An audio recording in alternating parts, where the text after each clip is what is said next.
Let's go. Let's go.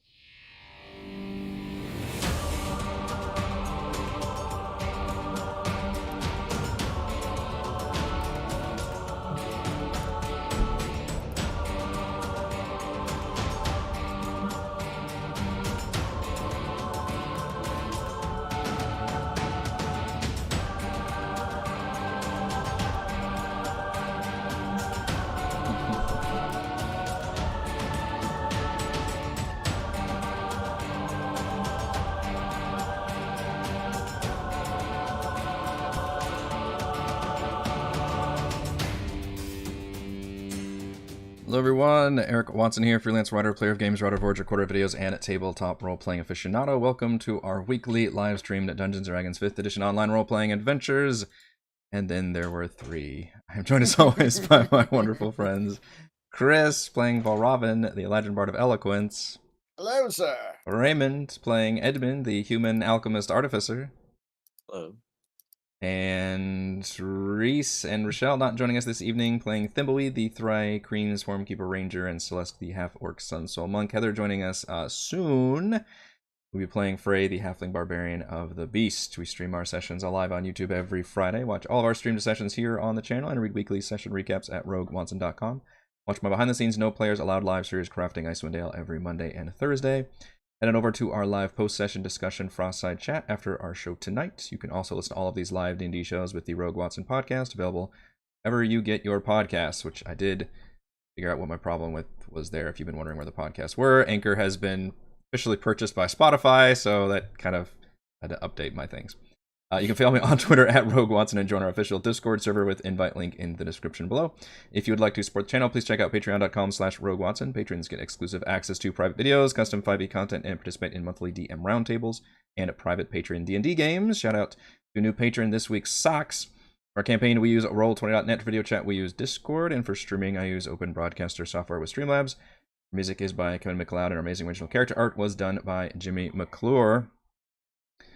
Previously on Icewind Rime of the Frostmaiden, Edmund convinced the agitated insectoid that he meant it no harm and sees no problem in freeing him, though Valravn was the only one with Dispel magic. After Frey found an extra planar manner, Valravn made a deal with the creature. He'd free it, and in exchange it would complete the towers that Valish and Nass were supposed to be doing and report back to them.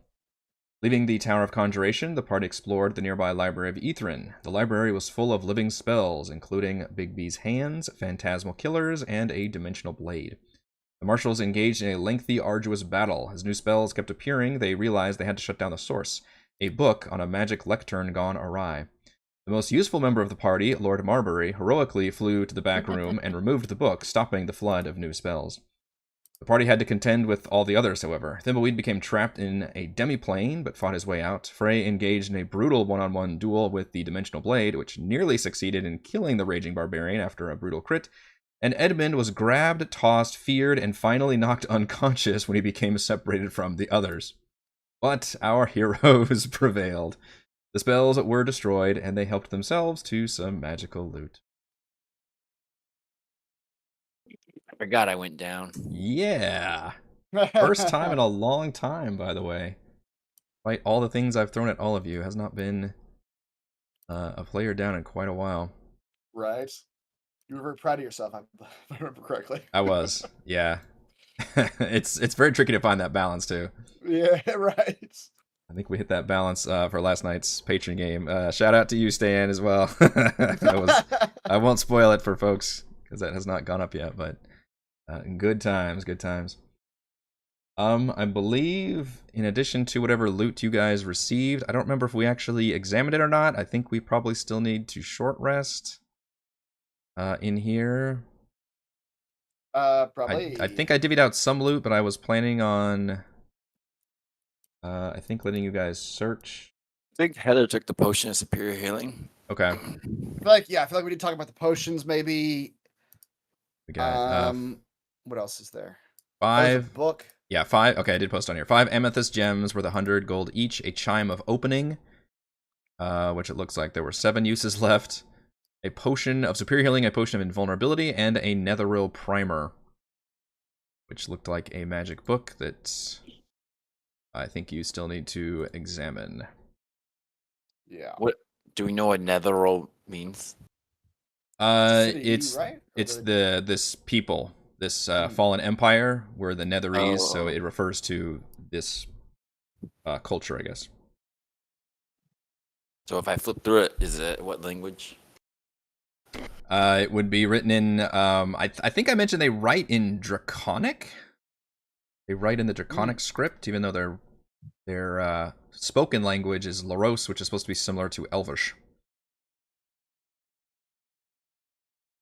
If somebody would like to give me an investigation check, I would let you basically search the library for any spell scrolls,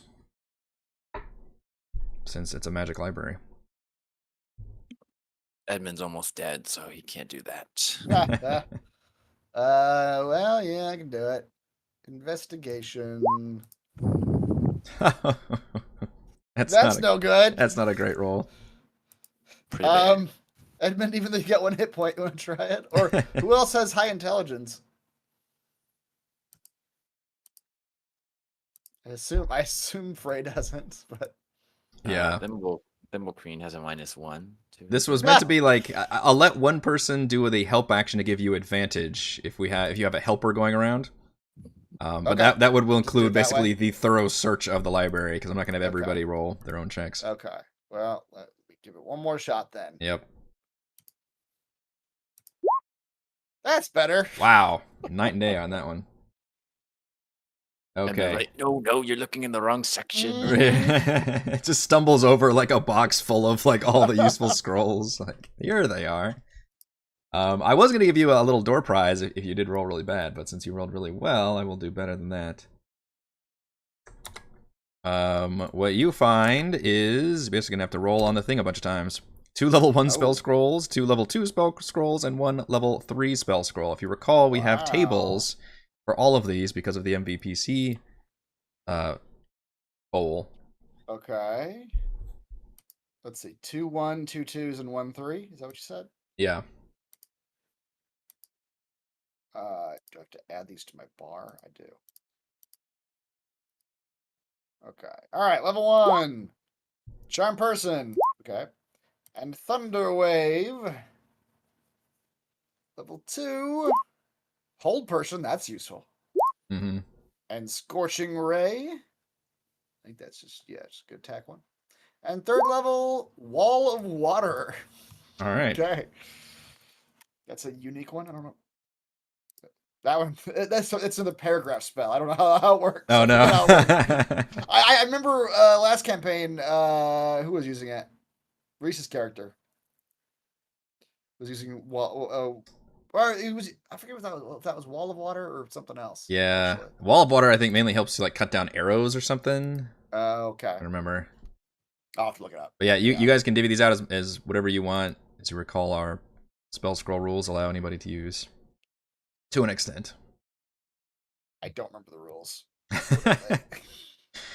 Basically, if it's not on your list, you have to make a skill check. Try and use it. Oh. It gives everybody the chance to use a spell scroll, I'll say that.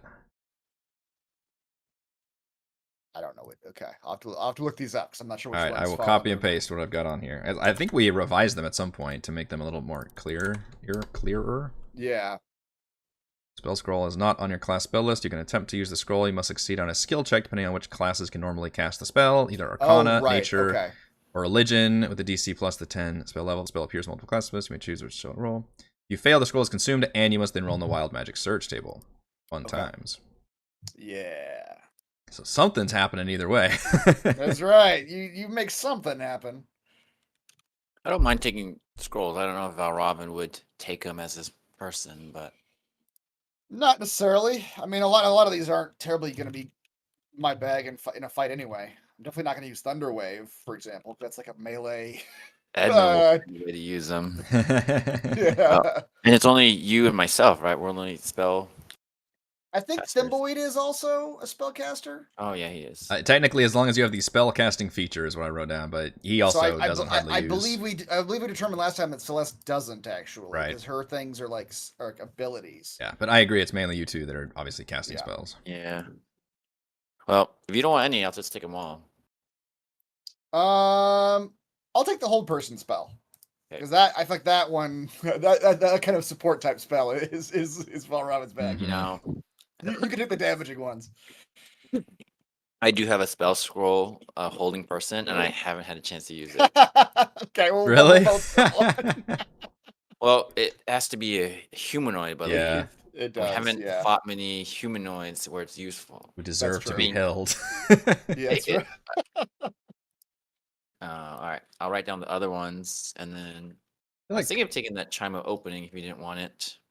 Sure. Yeah, that's more your thing for sure. like hold person is almost more of a DM ability, because how often do you guys, like Ray just said, like face bad people that Straight. need, like one really bad person needs to be held, I guess, versus monsters. Versus me, Right. I can hold person, you know, all of you. One of us. Yeah, and it's it's a big always deal. good. Yeah. Although again, I think we determined at one point that Reese's character is not technically a humanoid. That's true. Anymore. That's true. And that there are certain things that he would be like immune to that I think Yeah. we've missed, that he's not actually humanoid. Yeah. It's too monstrous. Mm-hmm. Not quite human. Yeah, Valin suggests a short rest here after seeing Edmund. Even though this was a weird fight where some of you didn't give it touched. Valravn is fine, Valin is fine, and Celeste is fine. But the rest of you all got pretty beat up.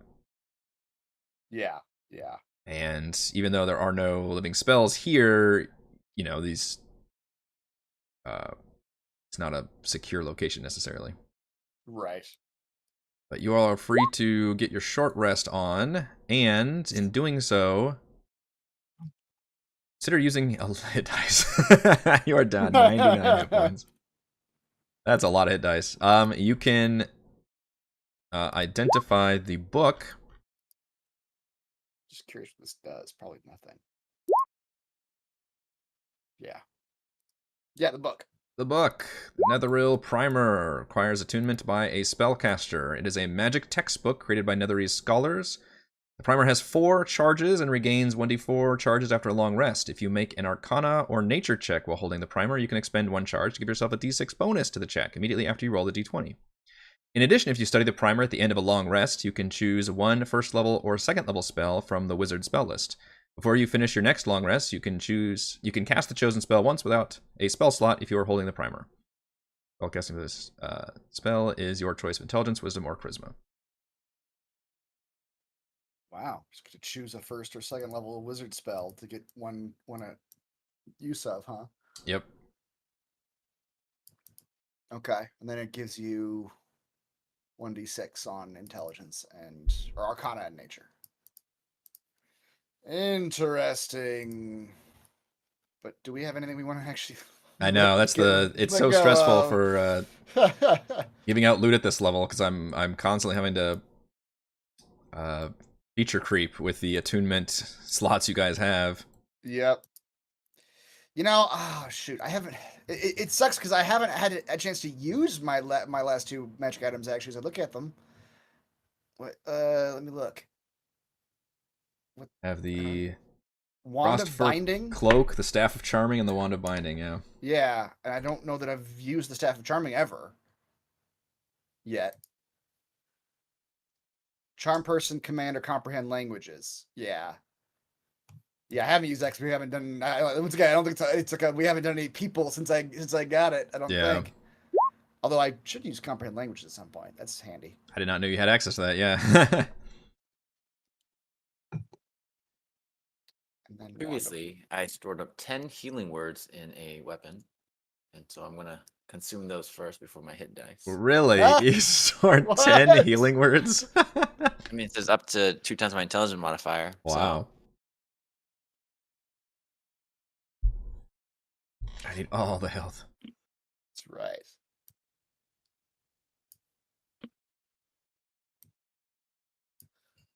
I don't think I put the Wand of Binding in my character sheet, weirdly enough. That one just gives you a hold person, doesn't it? I don't know. I literally didn't put it in here.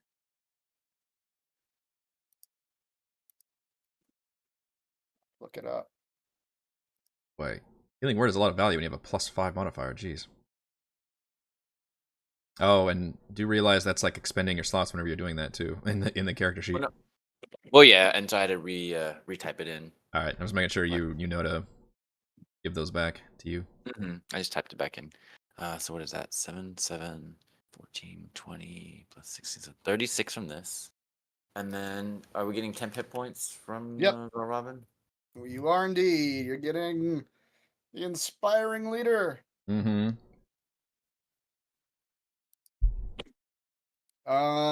Level plus charisma is 13. Plus 5 is 18. Wand of Binding actually has Hold Monster also. Yeah, I'm Hold- wondering why I never put this in my character sheet. I mean, you guys have a ton of shit. I'm not shocked Yeah, about it. I lost track of. Yeah. I definitely don't keep track of your magic items unless you're using them very often, which is why a lot of times when somebody pops one out, I'll be like, oh, really? Oh, okay. Yeah. Completely have forgotten about it. Yeah, 3. Damn. Wild Frey has appeared. Hello. You can catch the short rest. Yes. Watch Edmund roll so many hit dice. Oh my goodness. Just roll and roll and roll. Nobody better rolled my hit dice for me. Nope. Oh, we're just watching Edmund roll like 30 times here. He had 1 out of 100 hit points. I have 34. That's pretty low for you. It's not great. Back to 90. I'll take it. Wow. You're about to watch me roll a bunch of hit dice too. And then Ray, if you would do the honors for Thimbleweed as well. Looks like, yeah, he needs some hit dice.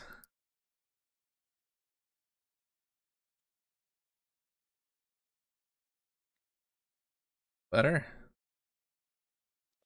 I've lost track of the days. Is Lord Marbury out of short rests, or is he able to heal up at all here? I feel like he is, but I'm gonna be merciful and let you roll 2 d10s to get him Okay. back. Well, he has a con of +3, so I'll let you do 2d10 plus, or is it +3 on each one? Is that how it works? on each one, yeah. Yeah. Do we get the Song of Rest too? Sure do. What is that? A D8? D10? Hold on a second. I will tell you. Oh, I forgot about that. Yes, so did I. I've been reading magic items this whole show. Yeah. I have not. It is a D10. There's a lot of things proc off resting. Yeah, we do. Yeah. And Heather, don't forget your 18 temp hit points Yeah. from your inspiring leader. He says leader very quietly. Wow. 17 is an impressive number on hit dice. I mentioned that it makes the DM feel good to see all these hit dice being rolled. Better than those times where you long rest without even having to short rest in between. Yeah.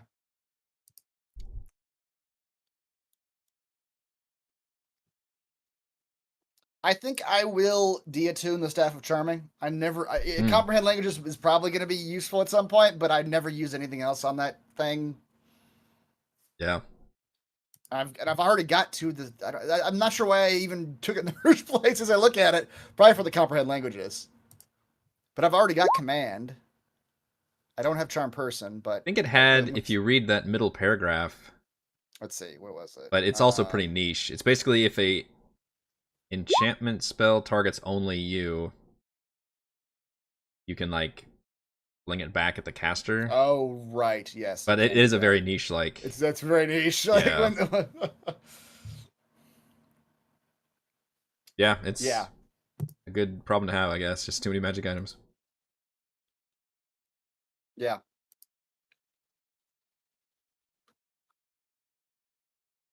What I will do though, during this short rest, is I will give the Staff of Charming to Valen. Oh, she would very much like that. Let her have Command and Comprehend languages. She already kind of does as like a DM thing, but now you got to Yeah. to say it. That would give her some more options, I suppose. Don't forget, Valine also has a use of mirror image and a use of slow on her right now. There's slow in that ring? There is slow in that ring. I'd actually not know that. Okay. Yeah, that's pretty useful. I assume you don't want to put anything else in there because this is a short rest, not a long rest. Right, yeah. And then I forget the lantern. Oh, the lantern does fairy fire, which also could be useful. Command only on humanoids as well? Or is that creature you can see within range? Okay. Is that the one they don't even have to understand you? Right. But it's a one-word thing. Yeah. Oh, right, yeah. Oh no, that one you do. It says the spell has no effect on the undead, and if the target. Oh, doesn't understand your language. Yeah, you're right. Yeah. So it does have to understand you, which is the one where they don't. Is it?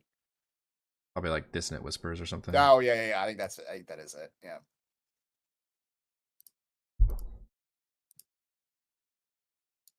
My goodness, look at all these rolls. Wow. You guys are still going. That's a bad Tinker's tool. Yep. And Frey had, like 100 hit points to heal. Nice. That's right. Dominex, we should go back to the forge and talk to it some more with the staff. We got some more magic items. Got some more stuff for you. Yeah, give us more information.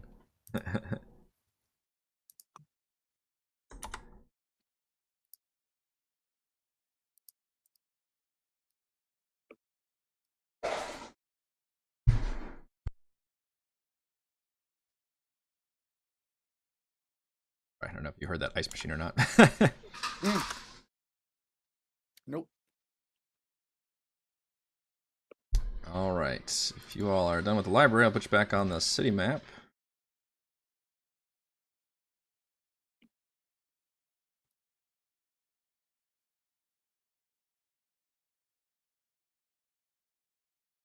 Come back to Ythryn. We're back in the city. Yep, you've been kind of making your way northwest, I guess, from Abjuration you've done, Conjuration you've done. Although Abjuration told you had to get a thing from the Arboretum. Didn't one of them also? The second one said we had to like conjure fire in our hands, right? I don't know. Yeah. That means. You know, I meant to add those in a journal entry because that is important information to know. But that effect.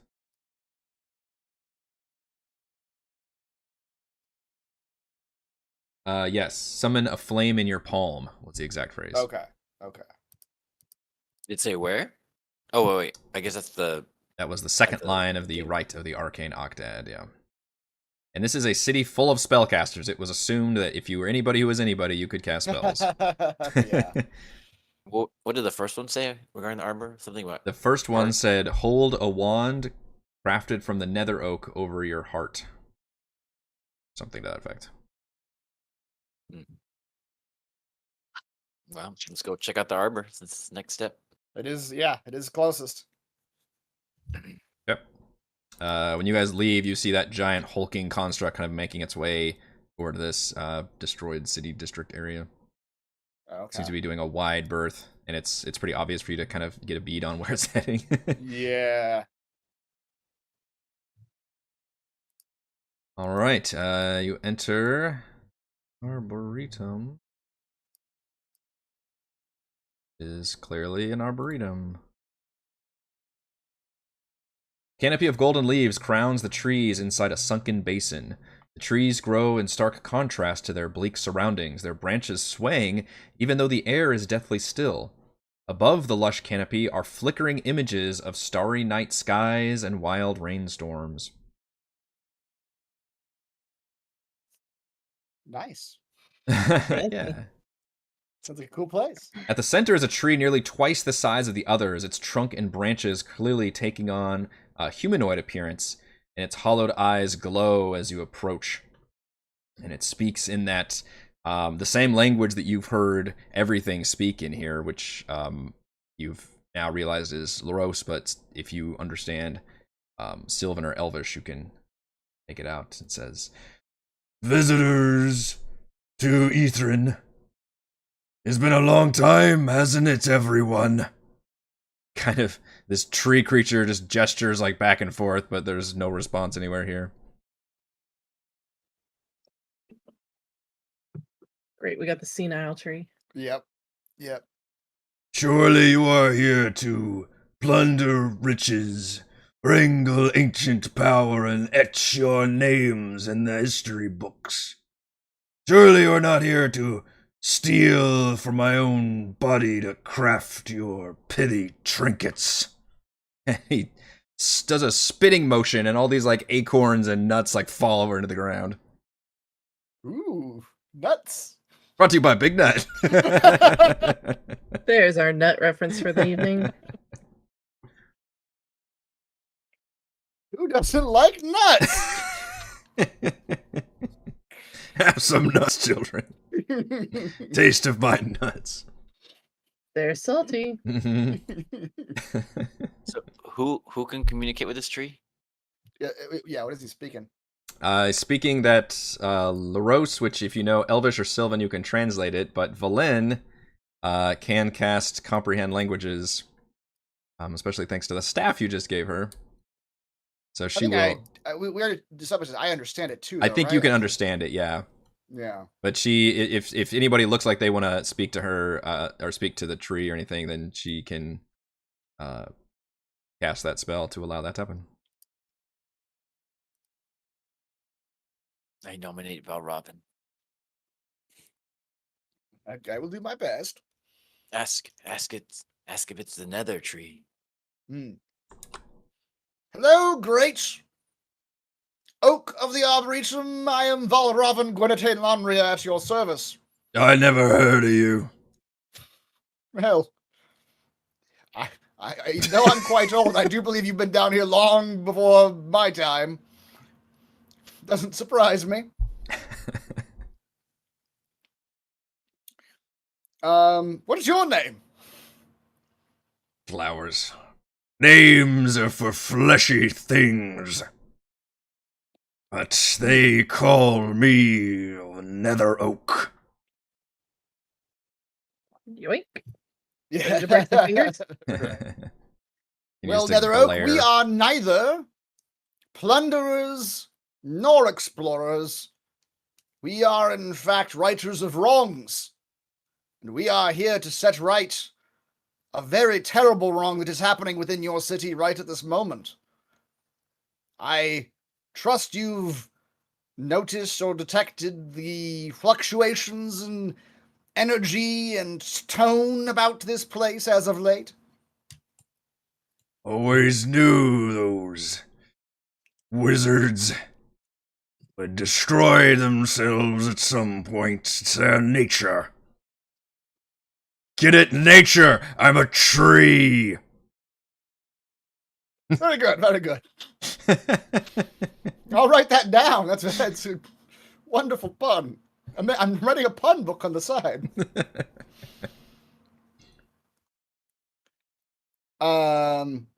Yes, well, it turns out you are right, sir.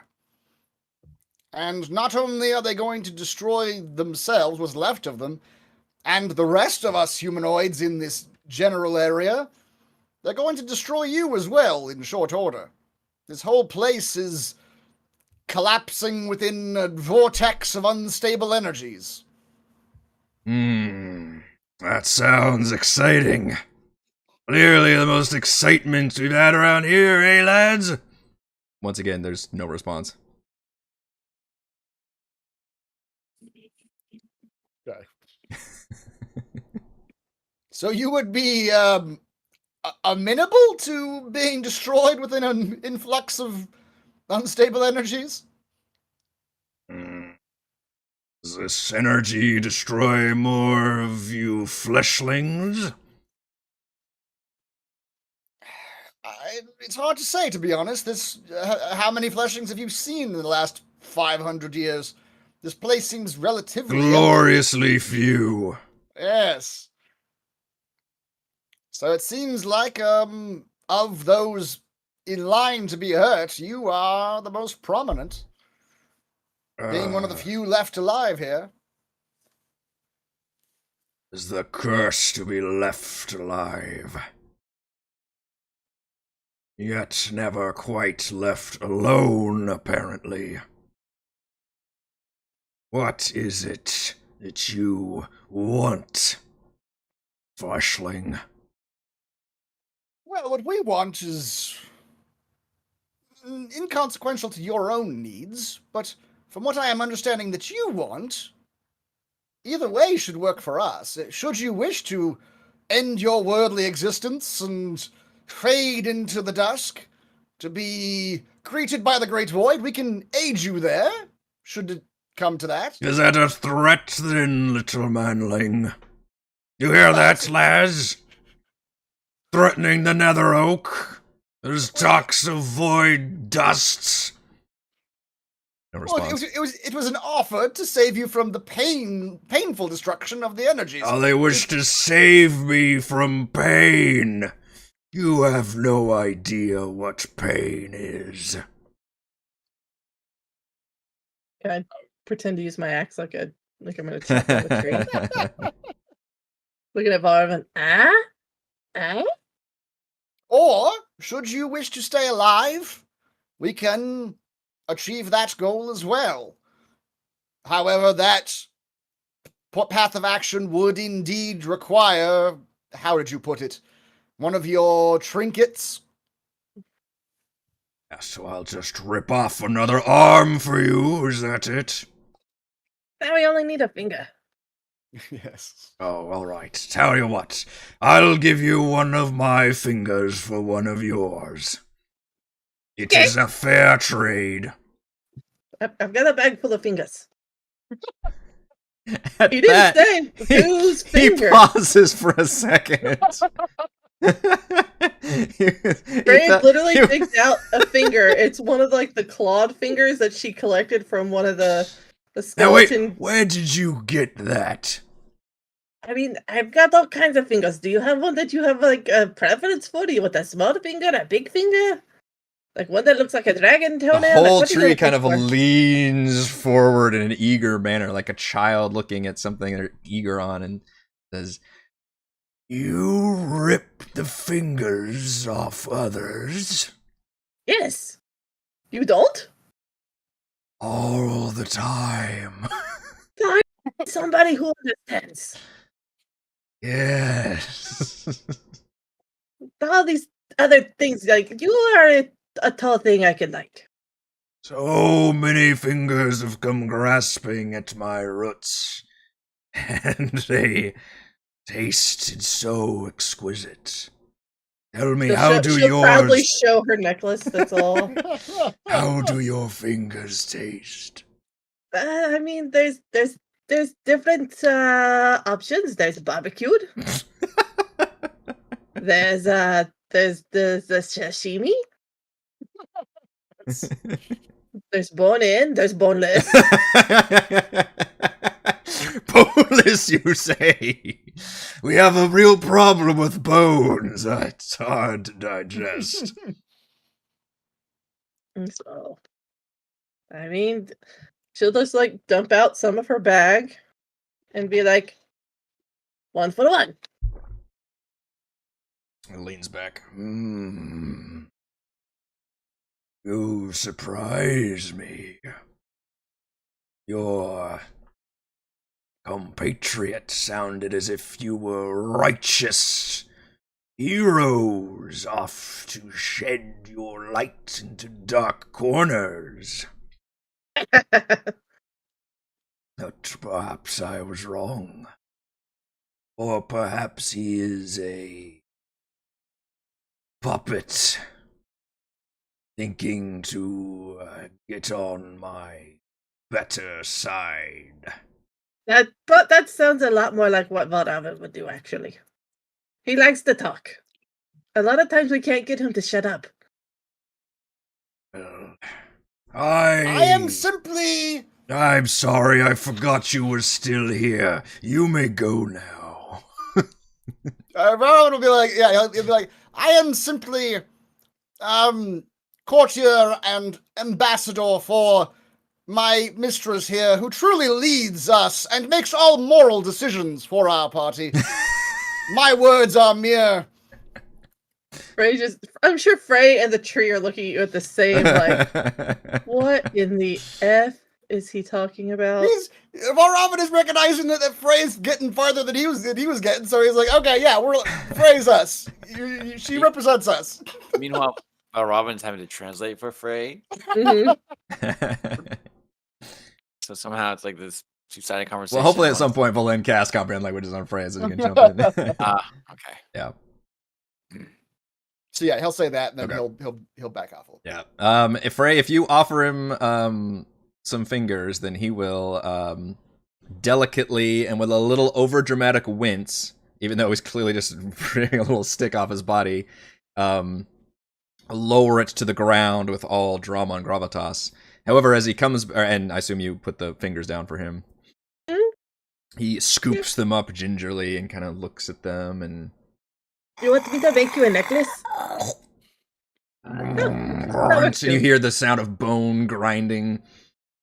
I've never heard of a carnivorous oak before. This is fascinating. Exquisite. I mean, I guess there's no sun down here, so you have to get energy from somewhere. But No, you don't seem like you are from around here. I will let you in on something you may not be aware of. Oh, is it juicy? I presume main reason they need a stick from me is to craft a wand. I do not use magic. I don't know. I knew I liked you. Magic's the downfall of it. He goes off on a big rant. You're not wrong. I mean, seriously. Everyone who can do magic, they think they're so much better than everybody else. But it will take magic to craft the wand. And he actually flicks his eyes over to a table over here.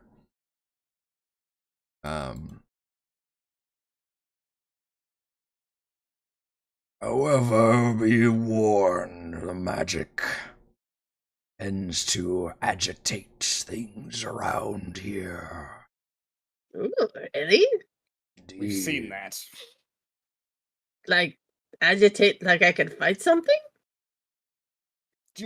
It's Frey, more fingers? Frey, do you remember the giant flesh monster with the big hammer? No. Okay, well, there's a giant flesh monster with a big hammer. I mean, obviously it wasn't very scary if we're still alive. One draws life energy from this very place. That energy will not go quietly into that good night.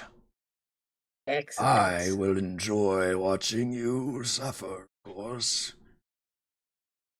Except you, should procure more delicious snacks. I tell you what. Your I tell you bodies what. will survive. I tell you what, I will get more snacks. I'll even bring you some fresh snacks. If you let me sit up and with you and watch while the others try to figure out the one thing.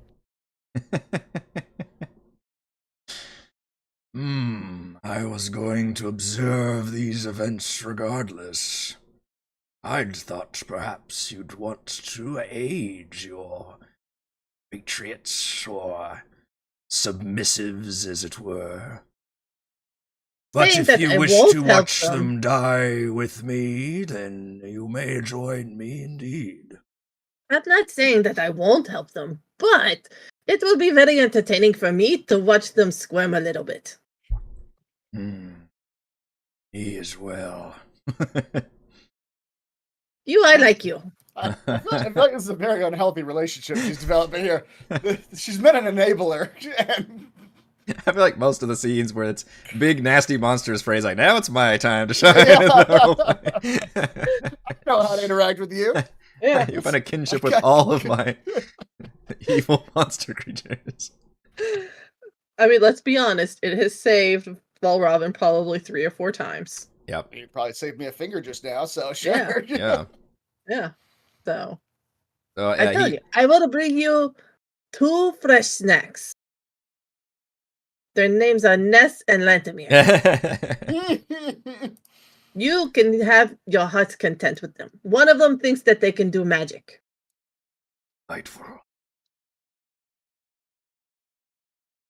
So he's given you the stick from his body, but he has indicated that it is not yet a wand.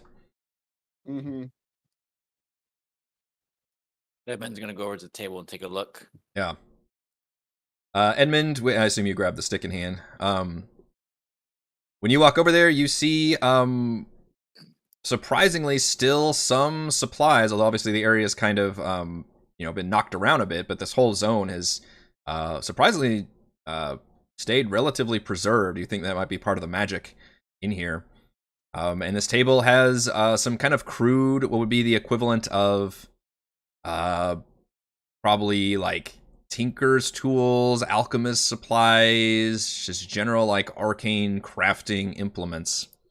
And you think that with these supplies and your own knowledge, although it would take some checks, you think you would be able to craft a wand out of this stick. But it would take you a little bit of time. And he warned that the process might be dangerous. If you're going to do that, let me know, because I'm climbing up there and I'm going to sit with him. Wonderful.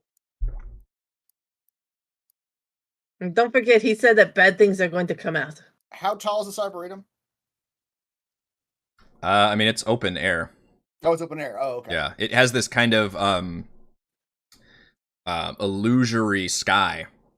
Oh, okay. I was At gonna a- look at at a dome, certain but you say distance. it's an illusion. Okay. Yeah, it's actually open, but it just has this like illusory skybox, I guess. Okay. Yeah, And it's like flickering to where you can tell it's an illusion. Like it's totally breaking the immersion. It's like Gotcha. flickering between like 3 different visual effects.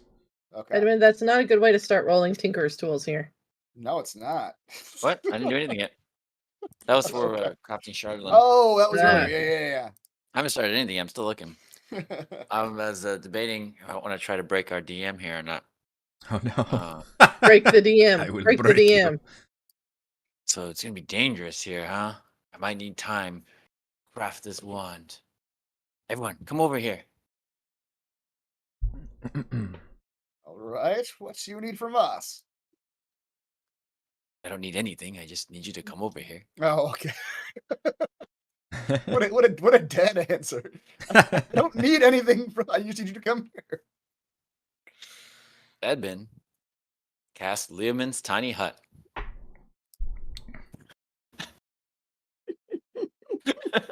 I love that spell. His last use of it. All right. You spend 1 minute casting a 10-foot radius immobile dome of force. So this is gonna be fun. It's gonna take all the I feel like Eric probably had this like high intensity like time sensitive thing happening. That's going out the window, but something else is probably gonna happen. Now, Lord Marbury can't fit inside. It says medium or smaller. Oh, okay. Well, Marbury will just take to the sky then. He'll just fly around about 40 feet up, just sort of hovering around the perimeter. It's like, this feels relaxing now. 10-foot radius immobile dome of force. All right. So how big is that? That's a 20-foot dome.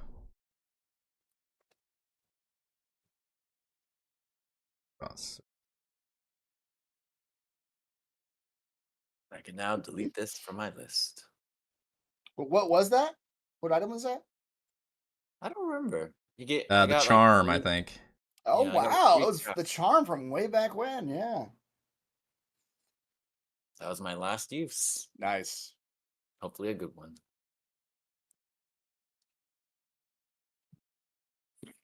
Something like that, I think. Looks pretty Yeah. good. You know, now the DM is going to make it impossible to craft the wand.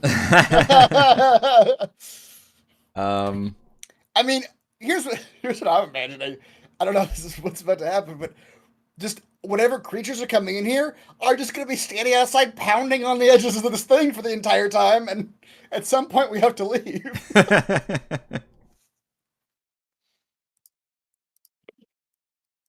All right, give me a Arcana check. Oh, so Frey, you're not in the tree. You're out here. Yeah. She saw what was happening. Yeah. Got annoyed. Came over.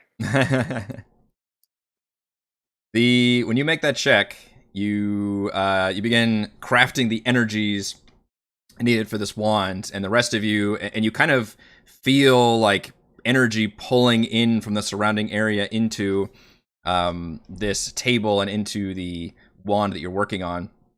And you see the very ground begin to rumble as several mounds of grass suddenly like sit up with rows of teeth, and a few flowers grow big and engorged and open their petals with like tendrils coming out of them.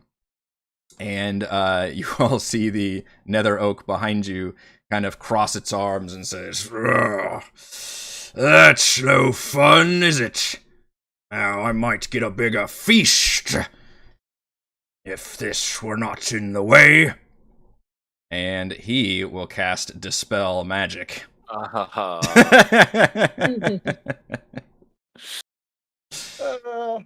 course. Touche. Frey turned to look. I knew I liked you. You even congratulated for that. That's awesome. All right, give me some initiative. And what you feel, Edmund, is that you're on the right track. You feel that wand's energy being produced, but it's going to take you additional checks in order to craft that wand. Craft that wand. I have my wolf, please. Is that wolf still? I guess it is still alive. I totally forgot Until about that. the dawn, yeah. Till the dawn.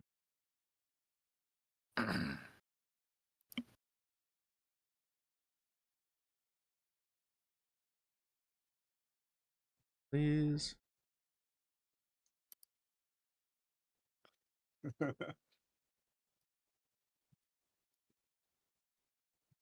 And since the Nether Oak did warn you there was dangers, I'm not going to do a surprise round here, even though you guys weren't quite sure what was going to happen.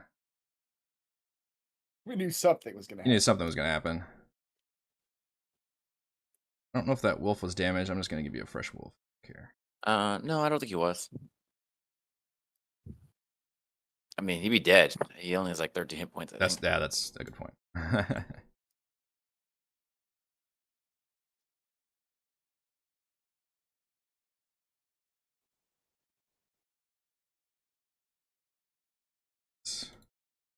Did we roll for Thimbleweed and Celeste as well? We got them on there? Mm-hmm. Okay.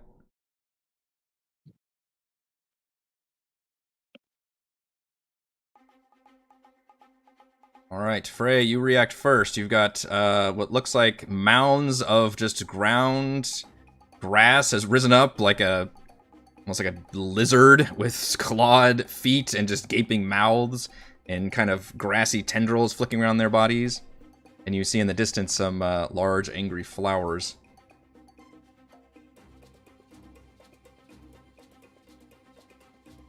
Those don't look very large. Well, for a fucking flower, it is. It's all relative. I don't know. Have you seen a corpse flower? That fucker is big. Good point. It's true. Yeah. So not monstrously huge. Yeah. It's corpse flower. Yeah. Well. Carnivorous sod. It sounds like an insult. Yeah. You've carnivorous sod. All right. I'm trying to gauge my rage uses here. Only I had fireball cast. You all grouped up so nicely for that freaking dome. We did. Alright. Yeah, screw it. I'll pop a rage. Lord knows what else is gonna come out. That's true. Yeah. You got at least a few more checks to get through. Yeah. Rage with claws. And and then I started shooting. So go down Appreciate here. this token art. It's very cute, actually. It is. Looks like a little like earth turtle. Just Earth turtle. And Yeah. I know a lot of times it goes without saying, but yes, I am attacking recklessly. Naturally. Sweet, sweet advantage. That'll do. Oh! First attack of the battle is a crit. Bash Yeah. that earth. And you hear the Nether Oak say, "Damn!" Damn, Alright, son! Is that what it was like? He gets out a long stick and like lights it on fire. That Pulls up like a DJ board and presses the doo-doo-doo. that is 28 points of damage total. 28 points of damage Yeah. I didn't roll very well. is a massive damage roll for our friend. Which 28 is now half the damage, right? So that'd be 14 that he would have had to make, Oh. and it failed. So you get to roll the massive damage table. We Woo! rarely get to do this. This is nice. Can't take Take reactions. reaction. Let's see if he survives long enough for that to matter. Yeah. Alright. Let's hit him again. So we know 33 hits it. Not so carnivorous now, are you, What? Sod? What useful information. How about 24? Will 24 hit it? 24 will hit it. It is a For tuft another of 16. grass. Yeah. These things are just like, I just imagine little turtles crawling out of the ground. You just split it in Smash. half, and it's all plant matter inside. Anything that looks like a finger, I toss it back to my tree friend, though. It's just earth. all earth, yeah. But he's still pretty impressed. See where you got all those fingers. You ain't seen nothing yet. Nice. I have a carnivore sod up. Let's see. It will lumber over to Thimbleweed and try to bite at Thimbleweed. Unsuccessful. Oh man, with a 20, that hurts. That AC. That yeah. hurts. Thimbleweed with his really solid 20. That's his, like 21, third I arm think. shield thing happening. Yeah, right? the third arm shield. All right, Edmund. You are still working on crafting your wand, my friend, and that is going to take an action. Okay. Arcana. Yeah, I was gonna play around with different checks, but I realized you had basically the same stat bonus for all these checks, so it didn't really matter. Yeah, go ahead and just give me Arcana. They're all intelligence checks. Uh-oh, that's not good. Pressure. Mm-hmm. Can I use my bonus action to command my wolf to kind of what's the right word? Prowl around me and try to take any hits that might come my way. Kind of like a wolf guard. What action is that? I put him on patrolling sentry mode. Put him on Overwatch. He's on Overwatch. Well, I functionally, I really don't know what that is. Like, I know that the wolf could take the dodge action, but I don't know how it can actually. I don't think there's a baseline where it can protect somebody else, unless chat can help us out with that. What you can do, Yeah. okay, the help action, it's not really the same thing that you're talking about, but aid a friendly creature in attacking, oh no, it's attacking a creature. Yeah. It gives you advantage on them. Wasn't there one that gives disadvantage on enemies that it's attacking? Like, I feel like your imp was doing it in Storm King's Thunder that a was- lot, where like he was like messing with them I and think that was a help Right. action. And then it would, because they did the help action, that gave you advantage. oh, that's what is it was. how you combo not it, yeah. not giving the enemy disadvantage; it's giving the Yeah. attacker advantage. Oh, Yeah. okay. Well, in that case, But yeah, otherwise you can still have your bonus action to command it to attack or something, but I don't know about defending. I'll just make it stand. I'll just make it run around and stand here. Yeah, and, I mean, I will say by being there and you mentioning that, then that should draw the ire of some of the creatures for sure. But I agree. I think D&D lacks a like taunt functionality. Something that's like, hey, I want to prevent them from attacking this person by obstructing them somehow. Like that seems like a logical action that you could do. That would seem like something the barbarian should freaking have, because I want to do that so many times. All the martial classes should have some kind of taunt like effect. Yeah. She would. I would be using. I would use a taunt ability so freaking often. Oh my god, I would use it all the time. Yeah, because barbarian wants those hits. I will make it attack number 4. 16 hits. Yes. It is a plant turtle. All right. Yep. 5 and must succeed a DC 11 strength saving throw. Will be knocked prone. If it's a creature, is this a creature? Well, I think we determined creature. Creature's kind of an umbrella term. Creature is just anything that's not an object. It's like, are you a vegetable, mineral, or that's right. Well, actually, in this case, it's a vegetable. But yes, the point is, it's a creature also. If it's animated, it's a creature, right? Like no, because there's animated objects. But are those creatures? Are those creatures? Oh, interesting. Like I think your spells, like in the last fight, all your spells would still be creatures. Yes, like the living spells. I think you're right. And if you, I think there's like floating swords. So if you're not like a door, yeah, or a box, unless the box is a mimic, then it's a creature. Yeah, that's right. Yeah. All right. The plant turtle is knocked prone. And just rolls over on its back. It's on his back. It can get up. That's Thankfully, it's got grass that can maybe help it. Right. Thimbleweed. Thimbleweed's turn. According to D&D Beyond, animated objects are creatures. Yeah, I mean anything that's anything that's like active would have like a token on the map doing a thing that can actively move around and do things. I think counts as a creature. Yeah. Mm-hmm. He will vigilance number 1. Ooh, that's a good one. So if it has a stat block, it's considered a creature. That's probably the best definition. Yeah, 22 will hit. He's gonna favor foe it. And so extra 1d4. And then he's going to mighty swarm it. Mighty swarm. All right, so that is 13 damage, I believe. Okay. Yeah, but that grassy turtle. Yeah, and then he has extra attack. So he will vigilance number 1 again. Or 13. 13 does hit a carnivorous. How low can we go? Yeah.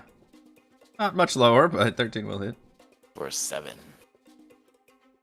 There is even a Jeremy Crawford ruling on it too. About the, it probably comes over people like, is that really a creature? Oh, right. Chat is reminding us you can re-roll the damage. Which one? Look up his piercer feat. Go ahead and take Lord Marbury's turn while Edmund looks that up. Right okay, well I'm also looking up a rule. Oh. I don't think I can do this. I was looking up whether I can mount Lord Marbury on Lord Marbury's turn by like him coming up and like, I don't know, getting ready to be mounted. Getting mounted. I don't... Present yourselves. Are you ready to be mounted? So what the Marbury will do is he will fly down next to Valravan, and he will ready a move for when Valravan's on his back to like go up into the air. Okay. And that's what he'll do on his turn. Alrighty. We've got these scary flowers.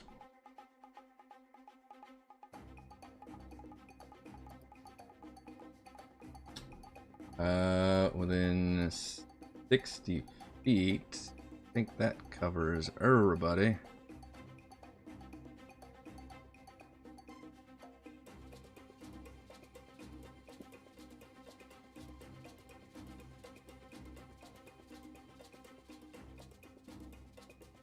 Okay. Yeah, it projects. It's like it waves its tentacled, flowered bits in the air, and you are projected with visions of fear and anxiety.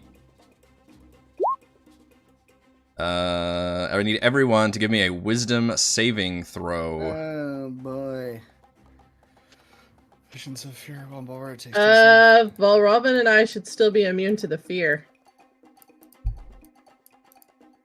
Because of our feast. Fear? Yeah, I'm not done reading it. Part of the visions of its fears, anxieties for 1 minute, but it takes 10 seconds to start of each turn. It must make one melee creature with a creature within 5 feet of it. I don't think it actually does do the frighten effect. Then what's the effect? You take 10 psychic damage at the start of each of your turns, and must use your action to make one melee attack against a creature within 5 feet of it. Creature can't make a melee attack, it takes the dodge action. So it's not one of the, like, status effects, named status effects, that we might have resistance to. It bypasses all of them. You do get to repeat the saving throw at the end of each of your turns. Okay. Wisdom. Some of you may have different things that give you stuff against saves. Well, that I don't know but about. it would have to be a thing. Like if it's a charm, then I have something. Well, unless that's why we're asking. Well, I'm just saying unless you have straight up advantage to. I don't know if you have. But that's the thing. You're saying it's not something we have an advantage against. You're just saying this is just an effect that happens. That's why we're asking. Is this a fear? Is this a charm? Like, what is it? It's a wisdom save, so there may be some things. I can't even spell this right. Yeah. Okay, so it's just wisdom saves. Hero's Feast just gives you advantage on them. Oh, right. Yeah. So if you recall Hero's Feast, copy and paste it. Oh, Lord Marbury. You make all wisdom saving throws with advantage. Oh. That's what I was trying to explain. Let's try that again, then. That's better. That wasn't Marbury. That was me, by the way. Marbury is better than a +0. He's more wise than you are. He is more wise. Impressive. And make sure you roll for Athemweed and Celeste. This was a DC 15. So I don't think you take any. So if you do, let's see, less than 15, which is Thimbleweed. So Robin, you did make it with the advantage. Marbury didn't. Okay. Thimbleweed, Lord Marbury, and Celeste is a +2 as a monk. Wow. Celeste take 10 psychic damage, and they are affected by these corrupting visions. That's 10 damage at the start of their turn. Oh, you're right. 10 damage at the start of the turn. Yeah. So it's an ongoing effect. Yeah. I'll have to mark that. Yeah, like the little skull symbol. And must spend its action to make one melee attack against a creature within 5 feet, other than the Gloomflower or itself. Loris, you're all pulled up here.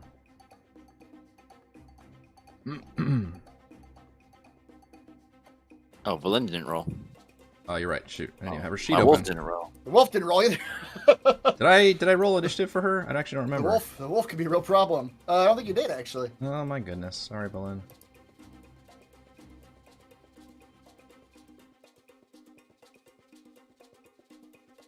Oops, ignore that advantage. The wolf did not make it. Yeah. And she's actually got a pretty solid save too. That's annoying. Wow.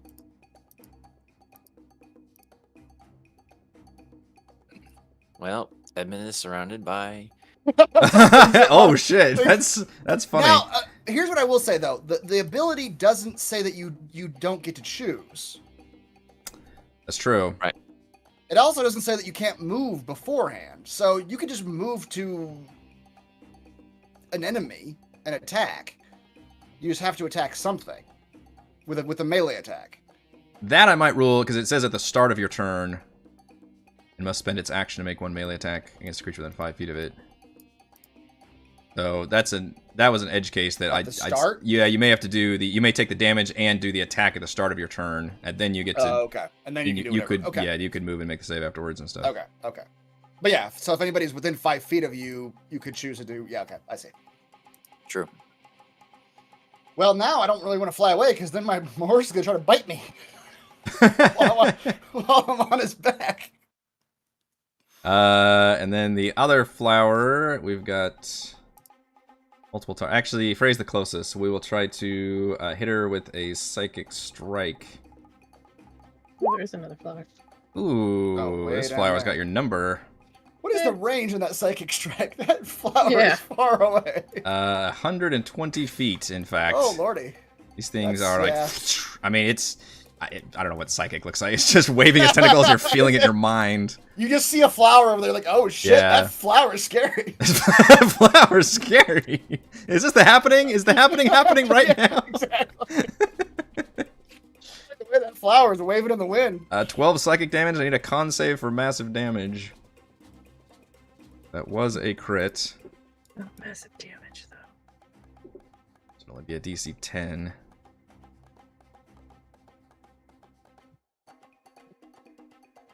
Right, it does get to make... I have a plus 10 to my con save. That is impressive. It gets to make one more psychic strike. 17. Tie. About another 14 psychic damage. That was more than my crit. Yeah, you regularly did more than your crit. God. I'm just realizing the damage. Look at that. I rolled a 3d6 on crit, and I rolled all ones. That was such a terrible crit. I didn't even realize it. My damage potential was so high, and I whiffed with 66. I rolled 12 damage. Yep. Oh man, that flower hangs its head. You can go from 3 to 18 with that roll. Wow. And you rolled a 3. And I went 3. All right, Valravn. Got people frothing at the mouth near you. Yeah. Shoot. Yeah, that's how I'd roll it. Demnix, Crown of Madness, attack first, and then you can act as normal. Okay, well, he's still going to get on the back of Lord Marbury, but Lord Marbury's just not going to take off, be too far away. Yeah, because then he would start biting you. Because then he'd start just trying to... Which, I don't know how we'd rule that, because, like, his only attack, technically, is his hoof attack. Oh, yeah. And how do you hoof attack someone on your I could be back? really cruel and have him just try to fling you off. You just wrestling with the horse in midair. So I'm not going to take that chance. I believe I still get an attack opportunity, though, from... Oh, thank you. From the sod. From the sod, which will try to bite at you ineffectively. By the time it tries to bite, you're already on the horse. That's right. And then at that, Marbury will take off. I don't remember what I said. I think I just said like takes off 20 feet in the air or something like that. Okay. So number 2 will get an attack opportunity then. That's true. Right? Okay. You know, I did just read this. So, because I was curious about the move as a readied action. So what you're readying is the dash action. Oh. Okay. But otherwise, because there's no move action. So because Marbury didn't do anything else. So he readied the dash action. So he's not going to just take off on a predefined path. He's going to go like 10 feet in the air. High enough to where he's in melee range of the sod, but Valravn is not on his back. Okay. So like hoof range of these sods. Sure. Which I don't know if that's like 7 feet, 5 feet, 10 feet, whatever it needs to be is probably where you're at. Yeah. It's they're basically turtles, so it wouldn't have to be like too high up. Yeah. I'll put it 1. 5 looks like. So yeah, there won't be an attack opportunity because he's not leaving attack range. Right. Okay. He's just kind of flying above this one. Mm-hmm. Okay, and then so that was just Valravn's movement to get on the horse. And we haven't seen them do anything but bite. Do these things have eyes? Does it look like? You do not see eyes. I don't see eyes.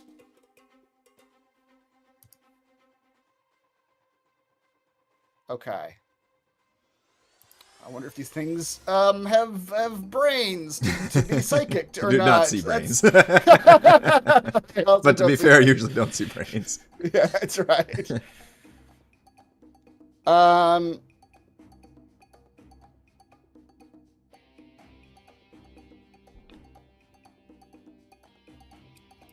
Shoot. I was so concerned about getting on the back of the horse that creature. Okay. No, he's gonna go hard actually. Go hard. Brought to you by Big Nut. I don't know what else is gonna happen here. Before he does that though, he's gonna read some passage or write some passages about Edmund's valiant attempts to craft the wand that the heroes so desperately needed, and he's gonna give Edmund a bardic inspiration. Thank you. Yeah. And then Valravan's going to write some words that he's not saying aloud, but his eyes begin to glow green. It says, "You creatures shall see the pure untamed magics of the Feywild." And he is gonna cast... Terrible visage of the Feywild. Alright, on each of your turns, you can use your action to target another creature. Yep, I wish I thought I did This is eye bite, I believe. Eye bite. It is eye bite, yes. It's fun when I look at your spell list. I'm like, all right, what does he have again? Oh, right, I can't fucking tell because he changed the names of all of them. I probably need to request that you put the name of it somewhere in there for my sanity. Yeah, just like in the first word, like in parentheses. Yep. Yeah. I mean, I like the fact that you flavor them, but yeah, I need to know like what the actual baseline spell mechanically, is. Yeah. He is going to attempt to asleep the flower to the north, number 1. Asleep. Asleep him. And flowers sleep. And they go unconscious. That's the actual status effect. Yeah. So it is a DC 18. Whoa. What kind of save? Wisdom save. Okay, it looks like they are not immune to that condition, and they're not terribly wise. Yeah. Nope. So that flower just gently kind of droops down. Droops down. Take some damage on the creature's action to shake the sleeper. It's just concentration, so it's just permanently shut down until while you're concentrated, I guess. This spell's cool too, because I can just keep doing this shit. Like every turn, I can do one of these effects. Oh, really? Yeah, it's an ongoing thing. Your turn, so the spell ends. Use your action to target another creature, but can't target a creature again if it succeeds a saving throw against the casting eye. Okay. Such a weird name for the spell. I still don't understand that. Yeah, why eye bite? I mean, the way the spell is described is like inky blackness comes through your eyes, and but it just gives you like extra powers. But it gives you power. Yeah. Yep. That's my turn. All right. Carnivorous Sod is going to try and get at the Pegasus. What you haven't seen it do yet is the grass on its back tries to reach out and yank the flying horse. But it does have to make... Is this a Pokemon? This sounds like a Pokemon. It actually does sound like fucking Bulbasaur, or Ivysaur, I guess, technically, with the tendrils. Yeah, you're right.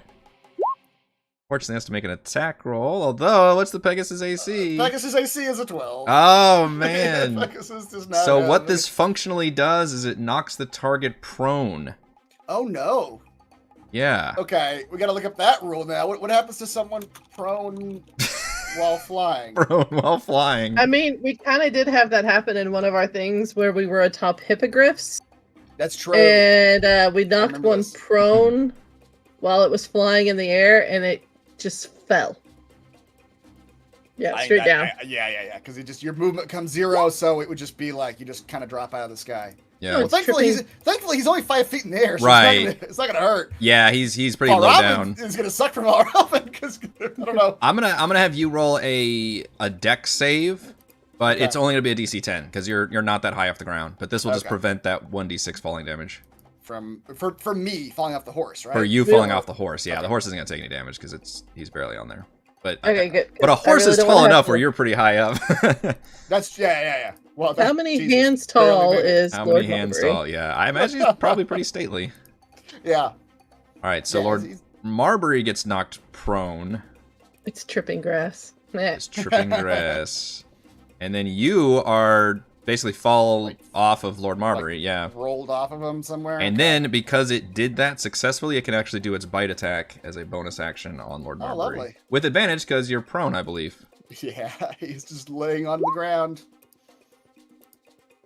And that turtle chomps for 10 damage. Okay. Well, that's a good chunk of the... And you hear the Nether Oak back there chuckling.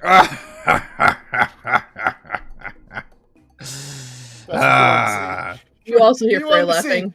You want to see a horse get eaten by a ground turtle. Yes. Yes, I did. You hear Frey laughing. Stupid nag. Alright, Valen is under the condition of the thing, so... She can attack number 4. Let's roll her damage for... Because she takes that damage every turn. Yes. 3d6 psychic damage. Yeah. Although I rolled pretty bad. Yeah. Yeah, and she's aggressively wanting to fight something, but she's got... Well, and what it sucks is for spellcasters especially, like, they just are forced to attack. Yeah, that's their action, yeah. She doesn't even have... Her spellblock does not have a weapon attack. Do you not have anything plugged in? No. She has a staff now that we gave her, right? Yeah, I guess I'd have to give her a quarterstaff then. She has a staff of charming, yeah. So yeah, give her a quarterstaff. But I mean, she's just rolling a strength check to do. I guess plus. I mean, yeah, that's. It'd be plus like what 3 or 4, I guess. Let's do 1d20 plus 4. All right, so she hits that thing with the staff of charming with. It's get advantage though. It's prone. That's true. She hit it anyway. For 2 damage, she bonks it. Yep. And then she gets to remake this save, I believe. Does she not have any bonus actions she could do? Not really. Nah. Yeah, all of her shit's in action. Yeah, makes sense. You guys and all your bonus action fancy pants. Could complete the same throw at the end of each of its turns, which is a DC 15 whiz save. Alright, so she's cured of that. Shakes out of it, she's like, why would I swing this stupid staff? Alright, Celeste, same thing. Please roll the 3d6, Heather, to see how much damage she takes from the psychic effects.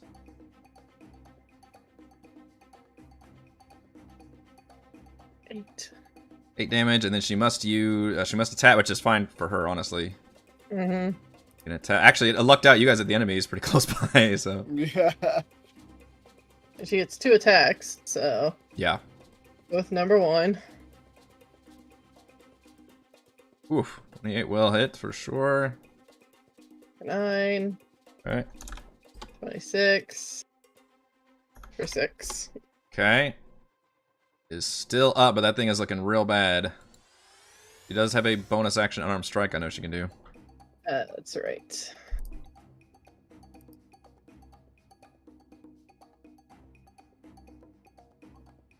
For 7. That will kill that plant turtle. Nice. And then she can repeat the... obviously you can move also, but you can repeat the wisdom save. Try to shake off the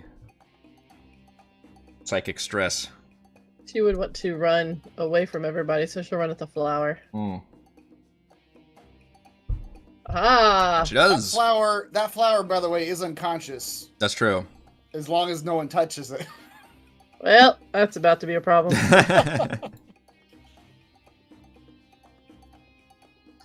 All right, this plant, you know, the Pegasus is a pretty choicey meat. What am I trying to say?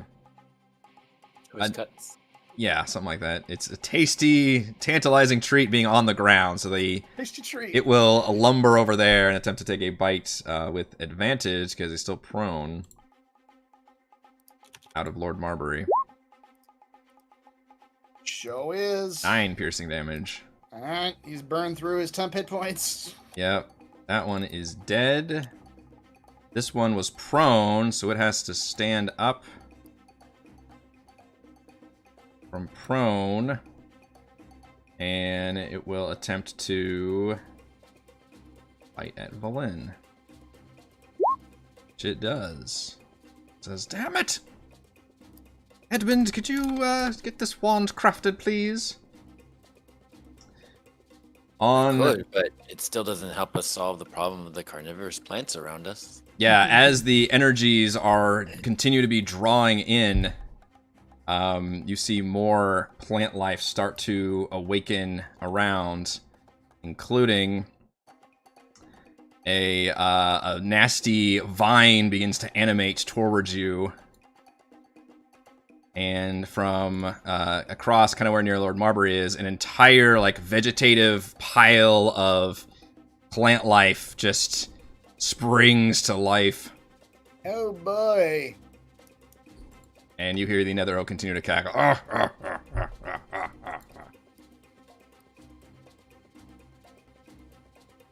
Yes. That one already went. So we start with Foray in round 2.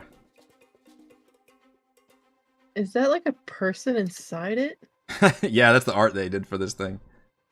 Kind of looks like a messed up troll doll. Oh, yes. Yes. I know that, yeah, that obviously the person's not there, but it's just a kind of a giant, monstrous swamp thing. It's a swamp No, thing, yeah. It's funnier to think that it's like a skeleton that's wrapped up in the vines. Mm-hmm. It's driving it. All right.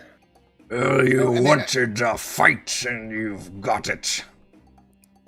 Did we, though? I don't know that we wanted this. We put up a house and everything. Yeah, we really that's true. didn't Specifically want talking to Frey. Oh. I didn't want to disappoint my friend here. That ain't big guy. Let's go.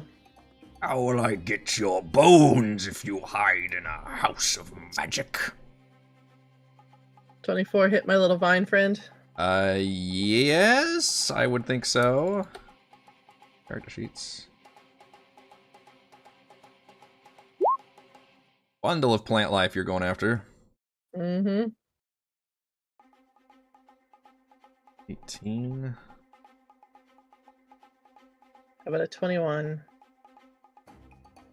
Yes. For another 12. Boy. Yep, that thing is reduced somewhat, I will say. Ah, that's crap damage. That's all I got. Right, I've got a dead sod up there. I've got Edmund that still needs to be crafting this wand. You do have a bardic inspiration. What does that give me? Plus what? Like a D10, what I does it think. give you? I think it's a D10, but yeah.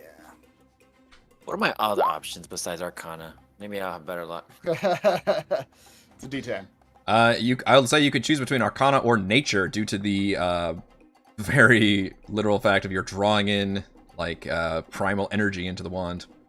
But I think I checked your character sheet. I think it's the same, both of them. It is the same, but Yeah. it sounds more flavorful to draw upon the nature and checking my environment. Go for it. Maybe I'll get a 19. Oh, Yeah, all right. Another success. That's good. You feel more of that energy, and the creatures, you see it having a profound effect on them. They all kind of writhe for a moment and seem to become more agitated and angry. Oh, look at this one. Has the talent for it. Maybe you'll survive after all. We will survive. My wolf will bite number 4. Oh, wait. Well, the wolf will take 10 damage. Oh, right. Yeah, the wolf has to... well, you get to roll 3d6 for it. Oh, 3d6. Yeah, I've been having everybody roll every time it comes up. Oh, no. It might not survive this. Oh boy. Oh... The wolf's just head bursts Oh, from the stress. damn. Killed by the psychic No, Wolfie. emanations. Visions from a plant, a Mhm. flower. It's the happening. It's happening right now. All right, Thimbleweed also needs to roll a 3d6, and look who no longer... Oh, no, he does an enemy. Damn it, I keep spawning enemies. Yeah. It's my fault. All right. Oh, damn. I keep messing up the names. Thimbleweed takes 10 damage. So that's hit there, and then he will Vigilance Divine plant that you conveniently placed right there. I did. You thought you were surrounding him. So I you're just giving him know. targets. I know. 16 does hit. All right, for 7. I could have had him stab Edmund. Will that was a 1. So Piercer lets me re-roll that. Okay. So I'll just click it again. Okay, 8's better. Yep. He will favor foe it for another D4. And another 2. This time, let's try this. This time, he will do Gathered Swarm, but he's going to attempt to move it. A strength saving throw against his spell save DC. Okay. Which is 16. You fail. Mighty Swarm actually causes it to be knocked prone. Okay. You discover that a climbing vine is unable to be knocked prone. Because it's just an animated vine. It can't really... It's just as deadly on the ground as it is on the wall. But it functionally does have the prone immunity condition. Fine. Then I will move it 5 feet away from Thimbleweed. Okay. Just kind of in a northeasterly direction. Oh. Yep.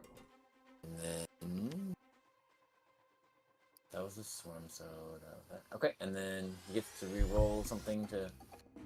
You get to reroll the Wisdom save at DC 15 to try to shake off the effects. He can still move too. Bing, bing. He did it. All right. Wow. This is everybody's been able to shake it off. See if Lord Marbury continues the trend. I will protect you, Edmund. Oh, you can buy him. All right, so Lord Marbury, you gonna roll that 3d6 for me. Currently, Yay. 10. 10 damage. That hurts. Oh, what does Marbury want to do? Well, he has to attack first. Oh, that's true. He does. Yeah, forgot about that. Just 2 or 3 look damage at all? No, neither of them. No. Okay. Does prone give you anything if you're? You do have a disadvantage. Oh, he doesn't even. That's right. Doesn't even Yeah, do it set up. first. That's Yeah. movement. That's movement. Literally just that Yeah. like crazed. Yep. All right. Number 2 then from the ground. From the ground. Horse against He kicks out turtle, with his but horses. on the Yep. turtle's favorite terrain. Probably. I am not. pleased to announce that 11 does not hit a carnivorous sod. Yep. Turns out when on the ground, belly ass on the ground, the plant turtle has the advantage. But now you can stand up. Now he can stand up, but he really can't do anything else because that's his only action, right? Mm-hmm.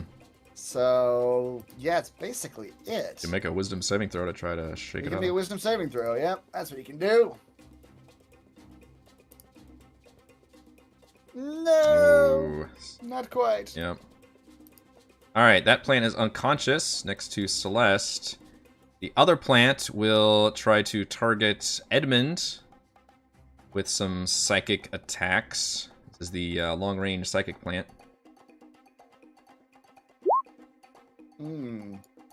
Edmund, you've got 11 psychic damage coming at you. Okay. And I don't think 11's going to hit you for the next one. Correct. I don't know how a plant does that.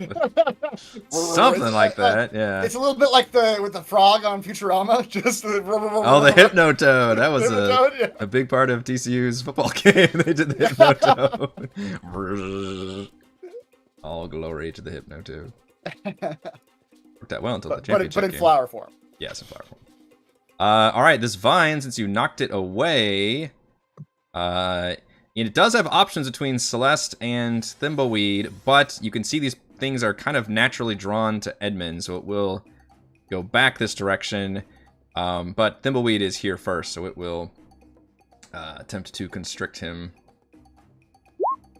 Very ineffectively, though.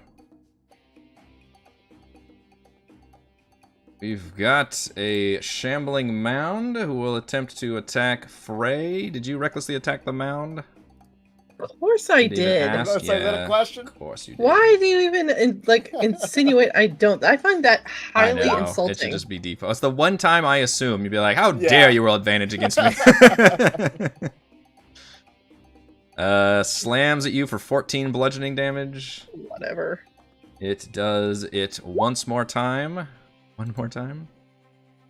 7 bludgeoning, and because it hit with both of its attacks, you become grappled, and it gets to use its engulf action. You really want to put me inside it to kill it from the inside out? Yeah, you're stuck here with me. Make sure I get the image macro. Yeah. What does this do exactly? Correct. Well, I try to do it to where it rolls the number automatically. There we go. It engulfs a medium or smaller creature grappled by it. The engulfed target is blinded, restrained, and unable to breathe, and it must succeed on a DC 14 con save at the start of each of its turns, or start of each of the mound's turns, or take 13 bludgeoning damage. And if the mound moves, that's actually kind of bad. Restrains gives you disadvantage. Yeah. Blinded gives you disadvantage. Well, I guess they kind of do the same thing. I mean, you can't have double disadvantage, so basically it just makes me have a regular attack. So now you are the person, you are the troll doll stuff. Yeah, in that photo, it's Frey in there. But I guess none of the damage happens until it makes it all the way back around again. And you get to make a con save against that effect. Okay. All right, Valravn, you have fallen off the horse. Sure have. Frey has disappeared inside of this vegetable thing. Your horse is being nibbled at. Yes, well, she's not. She may be blinded, but she's not deaf. So, Valravn's gonna write some words and say them aloud. But while Frey was engulfed by the terrible creature, her fortitude and fury did not but cut the creature deeply from the inside. It's gonna give her a bardic inspiration. And Frey, it's very, it's like being in a hot greenhouse, but just like in the plant, like it's moist in there and humid to a degree that it's like just choking you.